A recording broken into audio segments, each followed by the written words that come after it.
Hello hi and सत श्री अकाल, नमस्कार, वेलकम बैक। सभी का एक बार फिर से स्वागत है। हम आरोहण एजुकेशन पे हम अपना स्टार्ट करने जा रहे हैं नया सब्जेक्ट जिसका नाम है as usual you know very well that is the hydrology.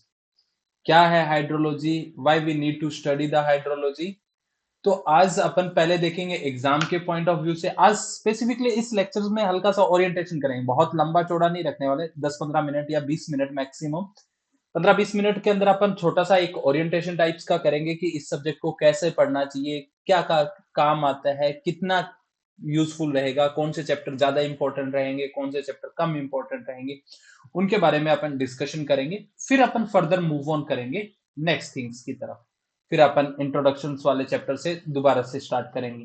ठीक है, बेसिकली मैंने ये पीडीएफ अपने पास फर्स्ट चैप्टर की ले ली, तो ये भी आपके पास ओरिएंटेशन वाला भी फर्स्ट चैप्टर के साथ में ही मैं क्या कर देने वाला हूँ, ऐड कर देने वाला। उसके बाद में ही अपन क्या है स्टार्ट करने वाले। तो बेसिकली हाइड्रोलॉजी है क्या, why we need to study the hydrology? Okay, तो हाइड्रोलॉजी अभी अपन ने लास्ट जो सब्जेक्ट था वो इरिगेशन खत्म किया था। तो इरिगेशन जब अपन ने खत्म किया तो इरिगेशन के अंदर अपन बेसिकली डील कर रहे थे अपने पास water distribution on the ground surface के ऊपर फॉर द एग्रीकल्चर पर्पज के लिए। तो जिसमें अपन ने पहले देखा इरिगेशन देखा, फिर कैनाल्स देखा, फिर वाटर रिसोर्सेज देखा, और कंबाइंडली मिलकर अपने पास वाटर रिसोर्सेज इंजीनियरिंग कहलाया। बात समझ में आ रही है कि नहीं?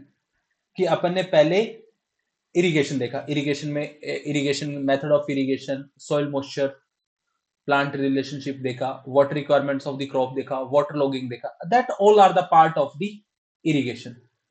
Then we will study the mode of the transportation of the water from the source to the field, that is the canals.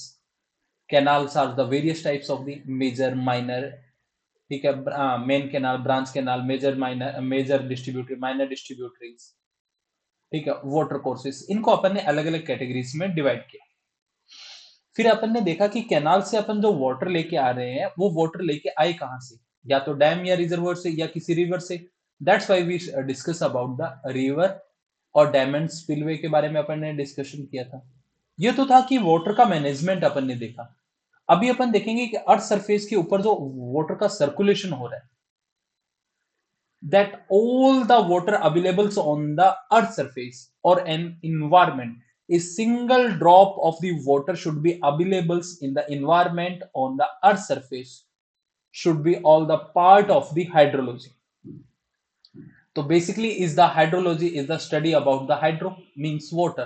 It is the study about the circulation of the water on the earth surface or as well as in the environments के अंदर होने वाले circulations के बारे में अपने पास ये अपन को बताती है हाइड्रोलॉजी। तो हाइड्रोलॉजीज के अंदर अपन और क्या क्या चीजें देखने वाले हैं? हाइड्रोलॉजीज के अंदर पर अपन single drops of the water देखेंगे, वो अलग अलग वेरियस फॉर्म्स के अंदर हो सकता है। वाटर आता है अर्थ सरफेस के अंदर किसकी फॉर्म में? प्रेसिपिटेशन के अंदर। अर्थ सरफेस के ऊपर से वापस जाता है इवेपोरेशन की फॉर्म में, इवेपोर ट्रांसपिरेशन की फॉर्म में, इनफिल्ट्रेशन की फॉर्म में, परकुलेशन की फॉर्म में, रन ऑफ की फॉर्म में, ठीक है, इनफ्लो की फॉर्म में आपके पास, ठीक है, ग्राउंड वाटर की फॉर्म में, परकोलेटेड डीप परकोलेशन की फॉर्म में, ओके, डिप्रेशन स्टोरेज की फॉर्म में। These are the outgoing of the waters, incoming and the outgoing, and in between them incoming and outgoing there some water remains on the earth surface that will be useful for the various purpose like the agriculture purpose. इसी जो water अपने पास inflow और outflow के बीच में अर्थ surface के ऊपर थोड़ी बहुत क्वांटिटी ऑफ द वाटर जो बचा, that should be water should be carried by the canals to the, carried by the rivers, or from river it should be taken by the canals and then it should be delivered to the field। बात समझ में आई? Chronology समझ में आई? क्या कहना चाह रहा हूं कि आपके पास अर्थ सरफेस के ऊपर पानी आया और कुछ पानी अर्थ सरफेस से वापस चला गया, इस बीच में आने और जाने के बीच में कुछ पानी अर्थ सरफेस के ऊपर रुका, किसके फॉर्म में? वो रिवर्स के अंदर फ्लो होने लगा। रिवर से अपन ने पानी निकाला कैनाल के अंदर, कैनाल से अपन फील्ड में ले गए और अपने पास एग्रीकल्चर एक्टिविटीज के लिए यूज कर लिया। तो irrigation and hydrology both are interlinked subjects है, ठीक है। तो अपन, मैंने जब हाइड्रोलॉजी इरिगेशन पढ़ाया था तब भी बोला था एक रिवर्स क्रोनोलॉजी समझो, कि अपन फील्ड से दोबारा से अपन क्या है, रिवर पे आ गया। अब रिवर में पानी कहां से आया? रेनफॉल से आए। अपन ने दो टाइप्स की रिवर्स देखी थी, हिमालयंस एंड नॉन हिमालयंस। जो हिमालयन रिवर्स थी, these are the forms due to the melting of the glacier, whereas the non himalayans are the generated due to the rainfall water की वजह से। अब rainfall के अंदर, हिमालयस के अंदर रेनफॉल डायरेक्ट नहीं आ रही, तो स्नोफॉल के फॉर्म में आ रही है ना, तो आ तो कहीं प्रेसिपिटेशन की फॉर्म में आ रही है। Then we will not here, we will not say that rainfall, here we sees that precipitation. Precipitation has the various forms, that is the, आपके पास rain is the forms, rain drop is the forms of the precipitation, snow that is also the part of the precipitation. Okay, in this subject we will discuss about that कि आपके पास जो अर्थ surface के ऊपर पानी आ रहा है, various modes में आ रहा है, दैट इज द, आपके पास that is the part of the precipitation. Outflow के अंदर जा रहा है पानी, जो आपके पास अर्थ सरफेस से वापस इवेपोरेट हो गया, इवेपोर ट्रांसपीरेशन हो गया। आपके पास कुछ इवेपोरेशन की फॉर्म में चला गया, कुछ इनफिल्ट्रेट करके आ, तो इनफिल्ट्रेट करने वाला कुछ ग्राउंड वाटर को रिचार्ज करेगा, और कुछ एक बीच में क्या हो जाएगा, लॉस्ट हो जाएगा। इन्हीं सबको अपन आने वाले और जाने वाले चैप्टर्स को अपन क्या है, यहाँ पे एक एक करके चैप्टर्स के फॉर्म में देखने वाले। अगर अपन इन जनरल बात करें हाइड्रोलॉजी की, तो हाइड्रोलॉजी आपके पास अगर देखा जाए, तो मेरा ये मानना है, स्पेसिफिकली मेरा ये मानना है कि हाइड्रोलॉजी बहुत बहुत सस्ता सा सब्जेक्ट। हाइड्रोलॉजी की कुछ एक अच्छी बात भी है और कुछ एक बुरी बात। ठीक है, अच्छी बात यह है कि इसके कंसेप्ट बहुत छोटे हैं, तो चीजें बहुत क्विकली क्या होती है, रिमेंबर्ड हो जाती है, बहुत आसानी से चीजें क्या हो जाती है, याद हो जाती है। अपन को ज्यादा इस पे लोड लेने की आवश्यकता नहीं पड़ती। ठीक है, ज्यादा अपन को लोड या स्ट्रेस लेने की आवश्यकता नहीं है, इजीली आपके पास क्या है, हाइड्रोलॉजी कर जाए, छोटे छोटे कंसेप्ट बहुत आसानी से समझ में आ जाते हैं। और बुरी बात इसके अंदर इंपेरिकल फॉर्मूलेस बहुत ज्यादा है, तो इंपेरिकल फॉर्मूले होने की वजह से उनको याद रखने में थोड़ी सी अपन को क्या होगी, परेशानी होगी। लेकिन अपन यहां पढ़ किसके लिए रहे हैं, बीपीएससी के लिए, आरपीएससी के लिए, ए लेवल्स के लिए, या स्टेट जेईएन या स्टेट आईएन के लेवल्स का पढ़ रहे हैं, तो अपने लिए वो फॉर्मूले इतने ज्यादा इंपॉर्टेंट नहीं है, क्योंकि वो ईएससी और गेट के अंदर पूछे जाते हैं। तो उस हिसाब से पॉइंट ऑफ व्यू से देखा जाएगा, तो अपन को वहां तक जाना नहीं है, तो अपने लिए सब्जेक्ट क्या हो गया, बहुत ईजी हो गया। ओके, ये सब्जेक्ट्स अपने लिए क्या हो गया, बहुत ईजी हो गया। अगर अपने पास इस सब्जेक्ट्स की बात करें मार्क्स के हिसाब से, मार्क्स डिस्ट्रीब्यूशन के हिसाब से देखा जाए ये सब्जेक्ट, तो आपके पास बात करते हैं हाइड्रोलॉजी की।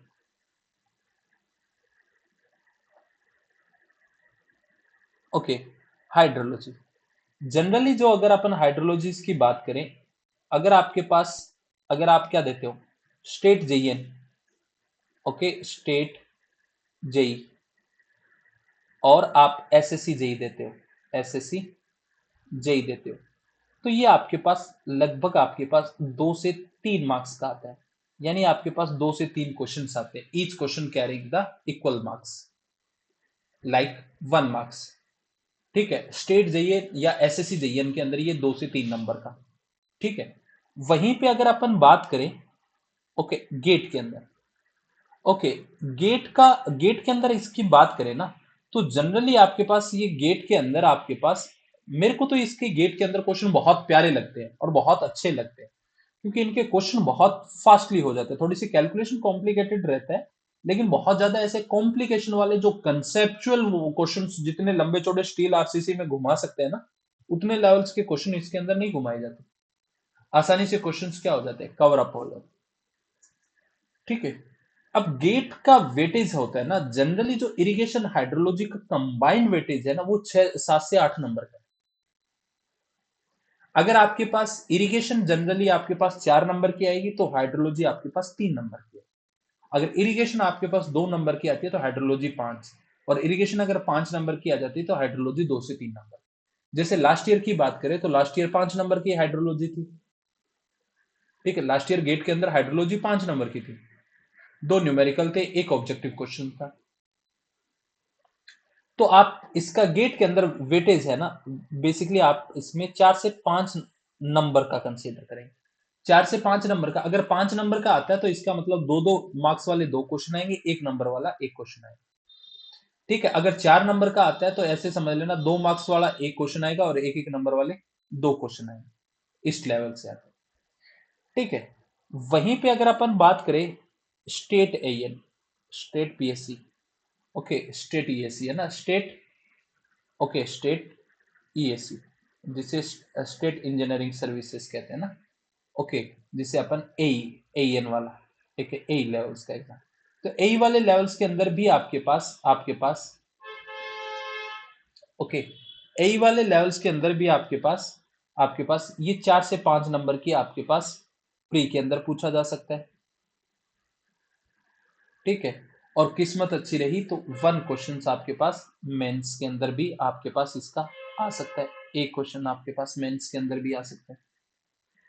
ठीक है, एक क्वेश्चन आपके पास मेंस के अंदर भी आ सकता है। ओके, अगर वहीं पे बात करें अपने पास किसकी, ईएससी की, इंजीनियरिंग सर्विसेज की, तो इंजीनियरिंग सर्विसेज के अंदर ये ठीक ठाक आता है प्री के अंदर। ओके, प्री के अंदर आपके पास 9 से 10 नंबर का आ सकता है, और किस्मत अच्छी रहे तो एक क्वेश्चन आपको मेंस के अंदर भी मिल सकता है। ठीक है, ये मार्क्स है या क्वेश्चंस मान लो, एक ही बात है ना। ठीक है, और मेंस के अंदर अगर बात करें तो मेंस के अंदर आपके पास 1 क्वेश्चंस आपके पास, देखो इसकी प्रोबेबिलिटी आपके पास 1 क्वेश्चंस की कम है, बट आपके पास क्वेश्चन अच्छा बन सकता है प्रेसिपिटेशन से, आपके पास थीसन पॉलीगन्स आइसोहाइटल, ठीक है, और आपके पास इसमें ग्राउंड वाटर हाइड्रोलॉजीज वगैरह के अंदर, इसके अंदर आपके इससे रिलेटेड क्वेश्चंस बन सकता है बहुत अच्छे वाला। ठीक है, तो ये बेसिकली आपके पास आई होप सबको समझ में आएगा कि एसएससी में 2 से 3 नंबर का आ गया, या स्टेट जेईएन हो गया तो 2 से 3 नंबर, वो गेट के अंदर 4 से 5 नंबर का, और आपके पास स्टेट आईएन या जैसे स्टेट इंजीनियरिंग सर्विसेज कहते हैं उसमें प्री में 4 से 5 नंबर का, और मेंस के अंदर 1 क्वेश्चन। ठीक है, okay, this is the 1 question for the mains. Okay, 1 questions for the mains, for the mains, एक क्वेश्चन आपके पास मेंस के लिए बन सकता है इसमें। ओके, वहीं पे अगर अपन बात करें, okay this is the all about the, ठीक है, ये आपके पास 100% नहीं है कि हर बार हाइड्रोलॉजी से, प्रोबेबिलिटी बहुत कम है कि 2-3 पेपर में एक बार आपके पास हाइड्रोलॉजी का क्वेश्चन पहुंच जाए, लेकिन मेंस का क्वेश्चन यहाँ से बन सकता है। यानी कहने का मतलब मेरा सिर्फ इतना है कि यहाँ पे बड़े क्वेश्चंस बनने की पॉसिबिलिटीज है। अगर आपके पास जैसे इंजीनियरिंग सर्विस के अंदर एक ही क्वेश्चन बन जाता है, 20-25 नंबर का आ जाता है, तो देख लो कितना वेटेज होगी। यही आपके पास इसमें स्टेट एन के अंदर भी यही आता है, एक आध क्वेश्चन आ गया स्टेट एन के अंदर तो 40 नंबर का भी आ सकता है। ठीक है, आरपीसी वगैरह के अंदर, तो वो यू नेवर नो है ना, that's totally depend upon your luck और बैड लक। अगर आपको अच्छे से आती है then it's your luck, if you don't know about the hydrology then it's your bad luck होता है। ओके, तो बेसिकली अगर अपन बात करें तो हाइड्रोलॉजीज के अंदर अपन बहुत सारी चीजें पढ़ने वाले हैं। ठीक है, तो हाइड्रोलॉजी का सिलेबस कोई बहुत ज्यादा बड़ा सिलेबस नहीं है, मैक्सिमम से मैक्सिमम 35 से 40 घंटे के अंदर अपन हाइड्रोलॉजी को क्या है, कंप्लीट कर देंगे। ओके, 35 से 40 घंटे के अंदर हाइड्रोलॉजी कंप्लीट हो जाएगी। Okay, hydrology, okay hydrology, okay, तो हाइड्रोलॉजीज के अंदर अपन फर्स्ट तो देखेंगे इसका इंट्रोडक्शन, इंट्रोडक्शन ऑफ द हाइड्रोलॉजीज क्या होती है, इंट्रोडक्शंस, इंट्रोडक्शंस देखेंगे। सेकंड आपके पास देखेंगे प्रेसिपिटेशंस,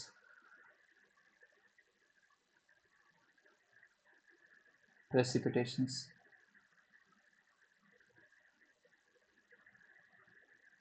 थर्ड देखेंगे आपके पास evaporation, evaporation and evapotranspiration, evapotranspiration. Okay, number 4 पे देखेंगे अपने पास इनफिल्ट्रेशन, नंबर 4 पे आपके पास आ जाएगा इनफिल्ट्रेशन, इनफिल्ट्रेशन। नंबर 5 पे आ जाएगा आपके पास रन ऑफ, रन ऑफ, या जिसे अपन हाइड्रोग्राफ की फॉर्म में पढ़ेंगे, हाइड्रोग्राफ की फॉर्म में देखेंगे। ओके, नंबर 6 पे आ जाएगा आपके पास flood and flood routing. Flood routing, flood routing.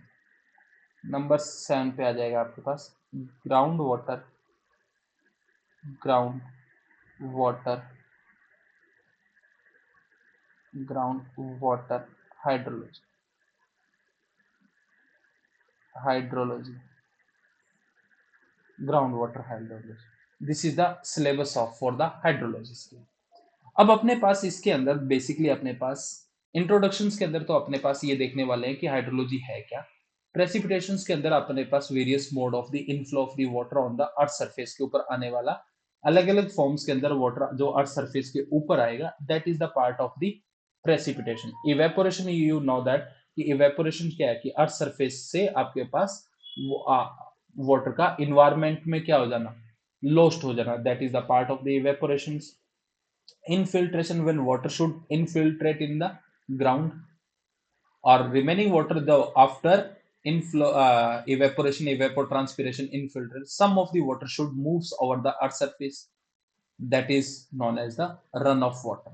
तो अब अर्थ सरफेस के ऊपर मूविंग करने वाले वाटर को क्या बोलेंगे, रन ऑफ बोलेंगे। Sometimes this water may causes the flood, then that's why we need to study the here the flood, and the protection against the flood is known as the flood routings, or that water which get infiltrated or get depercolated, that water should increase the groundwater table. That's why we need to study here the groundwater hydrology. That's why that we need to study the groundwater hydrology. अब अपने पास बताता हूं कि अगर अपने पास अगर आप SSC या स्टेट जेईएन एग्जाम्स देने वाले हो, ठीक है, अगर आप एसएससी और स्टेट जेईएन एग्जाम्स देने वाले हो, तब आपके पास 1 to 5 चैप्टर आपके पास बहुत इंपॉर्टेंट है, यानी 1 to 4 ही मान। अगर स्टेट आपके पास जेईएन दे रहे हो, स्टेट जेईएन दे रहे हो, तो 1 2 3 4 आपके पास आपके लिए वेरी इंपॉर्टेंट है। उसमें भी अगर आप फर्स्ट प्रायोरिटीज पे मेरे अकॉर्डिंग रखोगे, then you have to choose the precipitations को आपको सबसे नंबर 1 की प्रायोरिटीज के ऊपर रखना पड़ेगा, कि प्रेसिपिटेशन से ऑब्जेक्टिव क्वेश्चन भर भर के बनते हैं, बहुत क्वेश्चन बनते हैं, ठीक है, प्रेसिपिटेशन से। तो अगर आपने पास 5 क्वेश्चन बन रहे हैं तो 2-3 क्वेश्चन की प्रोबेबिलिटीज आपके पास प्रेसिपिटेशन वाली है, इस लेवल का इंपॉर्टेंट। देन आपके पास क्या आता है, इवेपोरेशन, इवेपो ट्रांसपिरेशन, इनफिल्ट्रेशन। अगर आप गेट का पेपर देने वाले हो, ईएससी का पेपर देने वाले हो, then infiltration GATE also very important for you. Okay, अगर गेट का दे रहे हो, इनफिल्ट्रेशन के साथ में अगर न्यूमेरिकल बहुत अच्छा आता है तो इनफिल्ट्रेशन से या ग्राउंड वाटर हाइड्रोलॉजी से आपसे क्वेश्चंस बन सकता है, बहुत अच्छे वाला, और बहुत प्यारा क्वेश्चंस बनता है यहाँ से, ठीक है। और अगर आप स्टेट आईएन दे रहे हो, स्टेट ओनली स्टेट आईएन के प्री पे फोकस कर रहे हो, ठीक है, देन आपको क्या करना है, एक बार आपके पास प्रेसिपिटेशन और आपको रन ऑफ के ऊपर ज्यादा ध्यान देना है, फिर नंबर 3 पे इनफिल्ट्रेशन पे देना है, फिर एवेपोरेशन पे, फिर आपके पास फ्लड राउटिंग पे देना है, और फिर लास्ट में अपन को ग्राउंड वाटर हाइड्रोलॉजी के ऊपर। इस हिसाब से आप क्या कर सकते हो, फोकस कर सकते हो। तो अगर अपन यहां फिर से देखे जाएगी तो अपन देख रहे हैं अभी प्री के हिसाब से है ना, तो प्री के हिसाब से वेरी इंपॉर्टेंट चैप्टर आता है, दैट इज द प्रेसिपिटेशन वाला चैप्टर, ठीक है। ऑब्जेक्टिव क्वेश्चन यहां से बहुत ज्यादा भर भर के आते हैं। तो आई होप सबको आइडिया हो गया होगा कि क्या पढ़ना है, ठीक है, कैसे पढ़ना है। तो हाइड्रोलॉजीज के अंदर आपके पास छोटे छोटे कंसेप्ट है, इसके अंदर अपने पास बाकी के अंदर अपने पास जो अभी चैप्टर पढ़े हैं उनके अंदर कुछ एक क्वेश्चन अपन क्या कर रहे थे कि अपन सिलेबस खत्म होने के बाद में अपन प्रैक्टिस सेशन में कर रहे थे। यहाँ पे आपके पास साथ के साथ में भी क्वेश्चन अपन को करने पड़ेंगे, क्योंकि यहाँ पे नंबर ऑफ द क्वेश्चंस और नंबर ऑफ द वेराइटीज ज्यादा है। तो ऑब्जेक्टिव क्वेश्चन इसमें, प्रैक्टिस क्वेश्चन जो ऑब्जेक्टिव क्वेश्चन होंगे वो कम होंगे, प्लस आपके पास ड्यूरिंग द क्लास के ड्यूरेशन के अंदर नंबर ऑफ द क्वेश्चन क्या होंगे, ज्यादा होंगे, ठीक है। अगर आपके पास मेंस का पेपर लिख रहे हो तो रन ऑफ हाइड्रोग्राफ बहुत इंपॉर्टेंट हो जाता है, ठीक है। आपके पास प्रेसिपिटेशन वाले टॉपिक्स के अंदर आपके पास एक दो क्वेश्चंस है जो बहुत इंपॉर्टेंट हो जाते हैं आपके लिए। ठीक है, जैसे थीसन पॉलीगन्स हो गया, आइसोएटल्स मेथड्स हो गया, है ना, नॉर्मल आपके पास नॉर्मल रेशियो मेथड्स हो गया। ठीक है, अरिथमेटिक मीन्स मेथड्स, इन मेथड से आपके पास क्वेश्चंस बहुत अच्छे वाले बन सकते हैं। ओके, तो this is all about the orientation of the hydrology. I hope अभी आपको समझ में आ गया कि कितना पढ़ना है और कहाँ से पढ़ना है। ओके, जो सब्जेक्ट अपना स्टार्ट होगा that will be start from the next class से, आपके पास लेक्चर नंबर 2 से आपके पास chapter number 1 which is known as the introduction. Okay, that is known as the introduction. मैं हेडिंग यहाँ पे डाल के छोड़ देता हूँ, और जो अपन आगे वाले चैप्टर्स के अंदर अपने पास इसको स्टार्ट करने वाले।